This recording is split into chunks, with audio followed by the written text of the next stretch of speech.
नहमदुहु व नुसल्ली अला रसूलिहिल करीम। अम्मा बाद फ़अऊज़ु बिल्लाहि मिनश शैतानिर रजीम।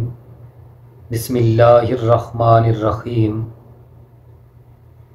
अस्सलामु अलैकुम व रहमतुल्लाहि व बरकातुहू।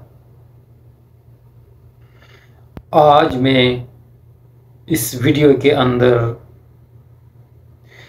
एक बड़ा ख़जाना, एक इंतहाई ही मुजर्रब वजीफ़ा, कुरान करीम की एक मुख्तसर सी आयत, इन्नल्लाह अला कुल्ली शैइन क़दीर,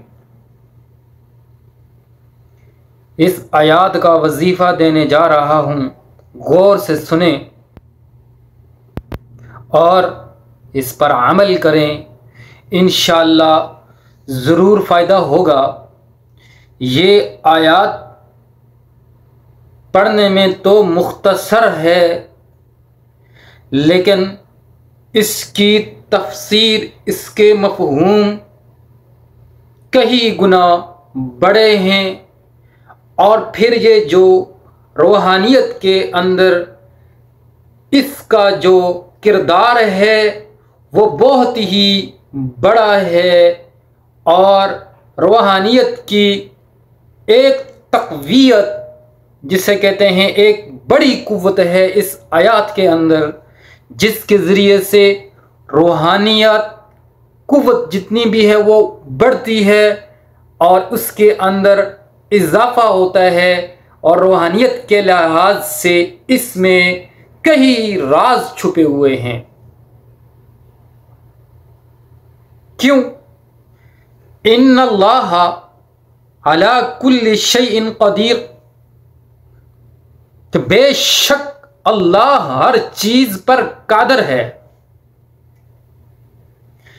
अब समझो कि जब अल्लाह हर शे पर कादर है, कुदरत रखने वाला है, तो फिर नामुमकिन भी मुमकिन है। जहां आप ये समझें कि ये काम नामुमकिन है, लेकिन इस आयत के अंदर ऐसा बता दिया कि कुछ भी नामुमकिन नहीं है बल्कि मुमकिन है। वो कुदरत ऐसी कुदरत है जिसके आगे सब कुछ कुछ नहीं। वो ज़ात है जिसने पूरे आसमानों को बनाया और 7 ज़मीनों को बनाया, चांद और सूरज को बनाया, दरियाओं को बनाया, हवाओं को बनाया, सितारों को बनाया, इंसानों को बनाया, जानवरों को बनाया, चरिंद परिंद को बनाया, और सब कुछ पूरी कायनात और कायनात के जर्रे जर्रे को बनाने वाली ज़ात भी रब की है और उस पर कुदरत भी उसी रब की है। इन्नल्लाह अला कुल्ली शैइन क़दीर, कि बेशक अल्लाह ही हर चीज पर कादिर है।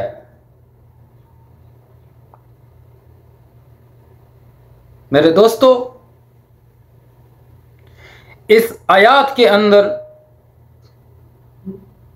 यह बिल्कुल वाज़ेह हो चुका है कि कोई दुनिया का बड़े से बड़ा बादशाह हो, बड़ी सी बड़ी ताकत वाला, कोई भी कुव्वत रखने वाला आदमी हो, या कोई शख्सियत हो, या कोई इदारा भी हो, उसकी ताकत कुछ नहीं, उसकी सोच कुछ नहीं, उसकी कुव्वत कुछ नहीं, सब कुछ अल्लाह का है।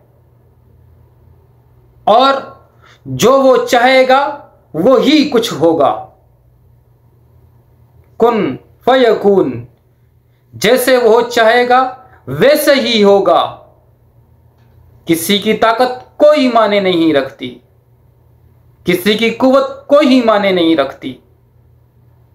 इस आयत के अंदर ये वाज़ेह हो गया कि पूरी ताकतों का बादशाह सिर्फ अल्लाह है। जब हमें यह मालूम हो गया कि पूरी कुव्वत और पूरी ताकत रखने वाली जात सिर्फ अल्लाह की है, तो फिर हमें दर बदर की ठोकरें खाने की क्या जरूरत। फिर उसी अल्लाह के सामने झुकना है, उसकी इबादत करनी है, उसकी रियाजत करनी है, और जो कुछ भी मांगना है उसी रब से मांगना है।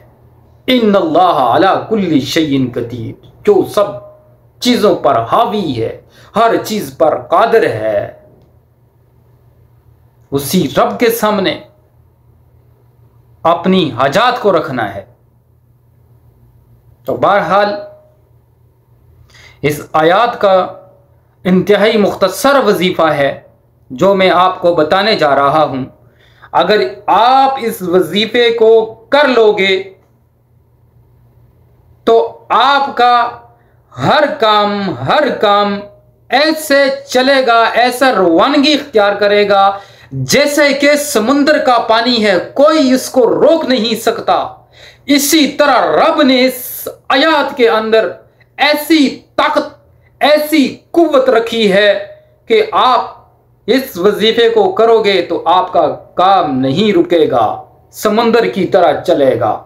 जैसे कोई समुद्र को नहीं रोक सकता, कोई रोक सकता है? कोई नहीं रोक सकता। तो मेरे दोस्तों, ये मुख्तसर वजीफा है, और जब आप थक चुके हों किसी काम के लिहाज से, ऐसा काम जिसके अंदर बार बार रुकावट आ रही हो, और फिर आप कई किस्म के इलाज भी कराए हुए हों और उसकी रुकावट नहीं टूट रही, चाहे आप उसको बंदिश समझें या वो बंदिश न भी हो, ऐसे ही हो, और फिर या कोई और ऐसा मसला, चाहे वो पैसे के लिहाज से है, रिज़्क के लिहाज से है, या फिर इसके अलावा कोई औलाद का मसला है, बच्चों का मसला है, और या बच्चे की तरबियत सही नहीं हो रही, वो कुछ मानता नहीं बातचीत को, या कोई भी आपकी हाजत, ऐसी हाजत जिससे आप परेशान हो और वो काम ना हो रहा हो, तो इस वजीफे को करें। इंशाअल्लाह अल्लाह के फजलो करम से और इस आयत की बरकत की वजह से आपका काम हो जाएगा। मुख्तसर वजीफा है, आपने जो है ये वजीफा 21 दिन तक करना है,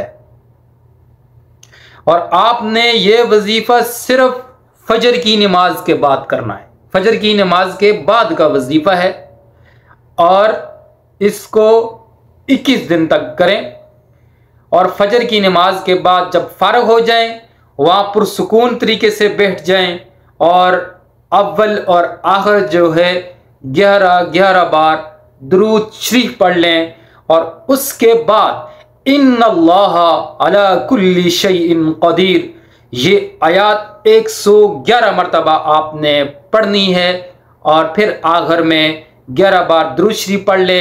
फिर ये इस अमल पूरा करने के बाद आपने अल्लाह से दुआ मांगनी है, जो भी आपकी नीयत है, जो भी आपका मकसद है, उसके लिए आपने दुआ करनी है, और ये अमल 21 दिन तक पूरा मुकम्मल करें। इंशाअल्लाह 21 दिन मुकम्मल होने से पहले पहले आप अपने मकसद में कामयाब हो जाएंगे।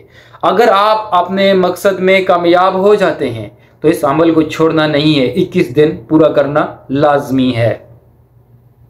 तो आखिर में दुआ है कि अल्लाह ताला हम सब का हामी व नासर हो। व आखिरु दावाना अनिल हम्दुलिल्लाहि रब्बिल आलमीन।